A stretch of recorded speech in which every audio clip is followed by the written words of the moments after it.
I couldn't afford television commercials. And Michelle and I, we used to go door to door and pass out flyers that we had printed out in kid books. And we had our friends and our family members. We'd march in 4th of July parades. And it was hard work. And I didn't have Air Force One back then. But when I think about my first race, I think about why I got into politics. And the reason I got into politics was because this country has blessed me so much. And I thought about my own family, how my grandfather fought in Japan's army in World War II, while my grandmother was back home working on a bomber assembly line. And when my grandfather came back, he was able to go to college on the GI Bill. And they were able to buy a home through the FHA. And then I thought about my single mom, because my dad left when I was very young. And how, despite all the struggles, she was able to get a great education, because that's the kind of country this was. And she was able to pass on a great education to me and my sister. And then I think about Michelle's mom. And the fact that Michelle's mom and dad, they didn't come from a wealthy family. Michelle's dad, he worked blue-collar jobs at the sanitary plant in Chicago. And my mother-in-law, she stayed at home until the kids got older. She ended up becoming a secretary. That's what she worked at most of her life, as a secretary at a bank. So none of us came from privileged backgrounds. None of us had a lot of wealth or fame. But what we understood was that here in America, no matter what you look like, no matter where you come from, no matter what church you worship at, no matter what region of the country, if you were willing to work hard, if you were willing to take responsibility for your life, you can make it if you try.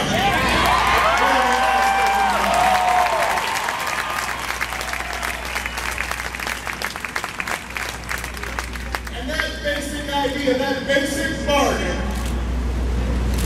that says here we all deserve a fair shot. And everybody should do their fair share. Everybody should play by the same set of rules. That basic bargain that says, if you're willing to work hard and take responsibility in your own life, then you can find a job that pays a living wage. And you can save up and buy a home. You won't go bankrupt if you get sick. Maybe you can take a vacation with your family once in a while. Nothing fancy, but you can go out, go visit somewhere in national parks. I remember my favorite vacation when I was a kid.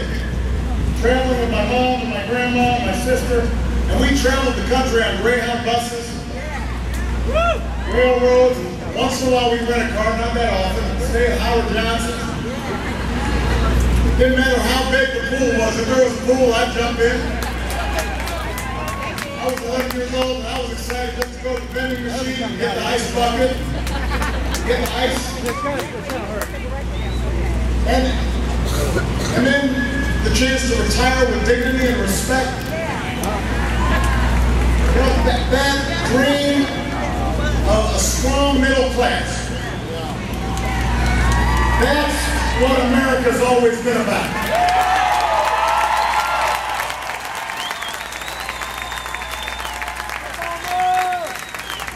That's what led me to get into public service.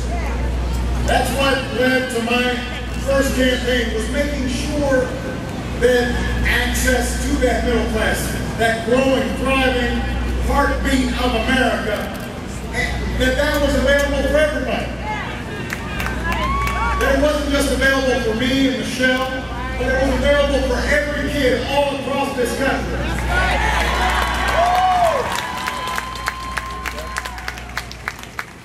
And that's what led me to run for president the United States. And that's what led me to ask you for a second term as President of the United States.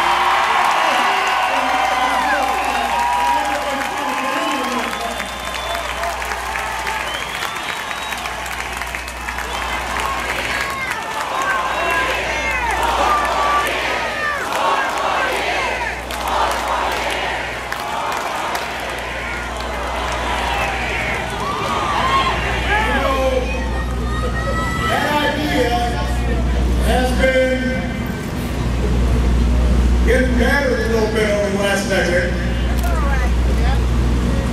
Part of the reason I ran in 2008, part of the reason so many of you came together to work on that campaign was we had seen a decade in which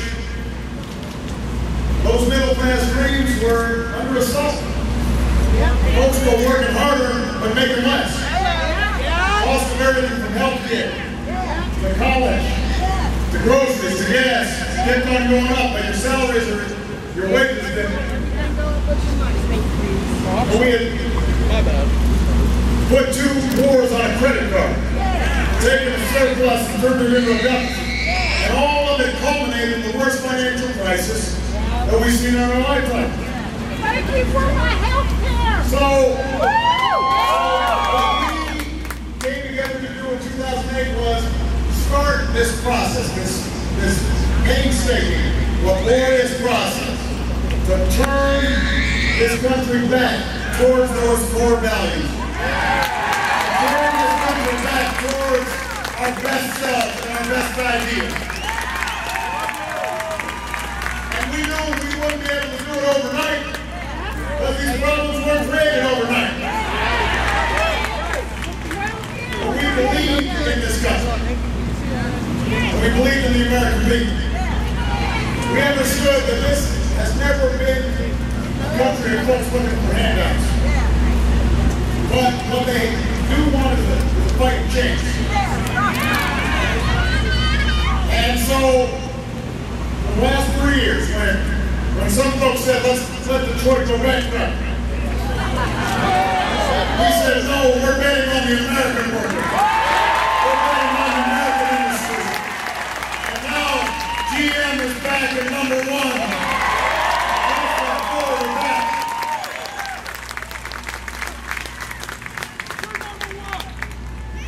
And we started to see manufacturing come back to our shores. More manufacturing jobs created than any time since the 1990s. We saw people go back and get retrained for jobs. Sometimes getting jobs in the future. Advanced manufacturing, new technologies, and clean energy. We've seen small businesses who almost had to shutter the doors during the crisis, but sometimes the owners didn't take a salary because they want to keep their folks working, and somehow, inch by inch, yard by yard, mile by mile, they've been able to come all the way back. And are now starting to hire workers again. Over 4.4 million jobs created over the last 2.5 years.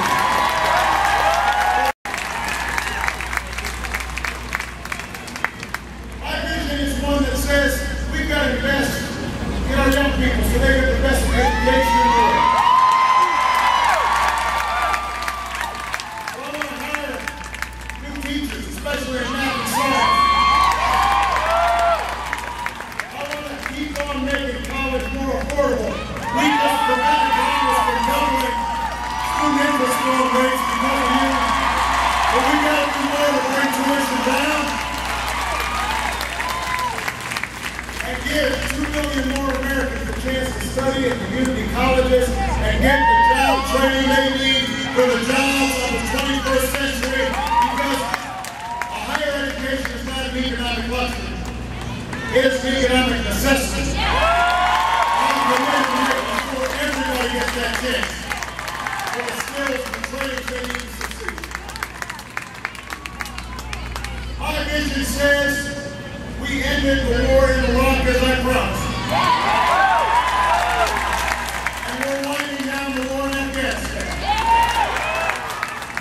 So let's take half of that money that we're saving in war pay down the deficit. Let's take the other half and do some nation building here at home. Let's put some Americans back to work. Rebuilding our roads and our bridges, our schools. Let's build broadband lines and wireless networks and high-speed rail.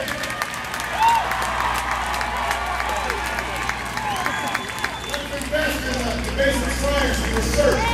Develop the send man to the moon and create the internet. That's what makes America great. We are innovators and risk takers. I believe in an America in which we control our own energy future. We're producing more oil than we have in the last 8 years. We're importing less, but we can do so much more. We've got to bet on not just an oil industry that's already profitable. We got to bet on a clean energy industry of solar and wind.